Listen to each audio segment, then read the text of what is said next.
tunafundisha watu elimu ya fedha. Lakini baada ya kuwafundisha, mtu umemwelimisha, umemhamasisha, anakuambia sasa, mwalimu, niende wapi? Nikawekeze wapi? Maana pia sokoni siku hizi kuna vitu vingi. Kwa hiyo baada ya hapo namwambia inategemea na risk appetite yako.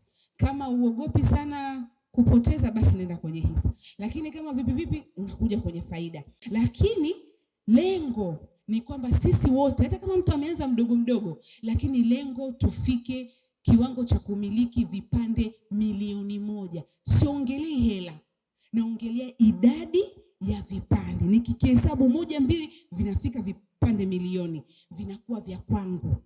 Ukichukua bei tuliambiwa ina lodi, chukua vipande milioni 1, zidisha kwa shilingi 140. Kuweza kumiliki hivyo vipande inabidi uwe na milioni 140. Kwa hiyo bei ya kulodi. Sasa tunajua maisha ya Watanzania wengi hatuna. Lakini mimi nimewapa target ya miaka 3.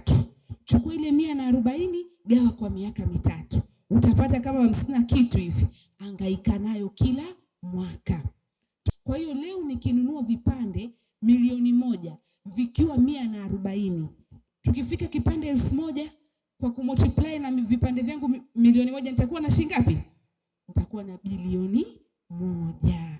Jamani, utajiri ni hesabu, you people. Utajiri ni hesabu. Yaani kaa na peni yako, piga hesabu, alafu chukua hatua. Usiende na hizi kelele nyingi za social media. Faida Fund, haba na haba.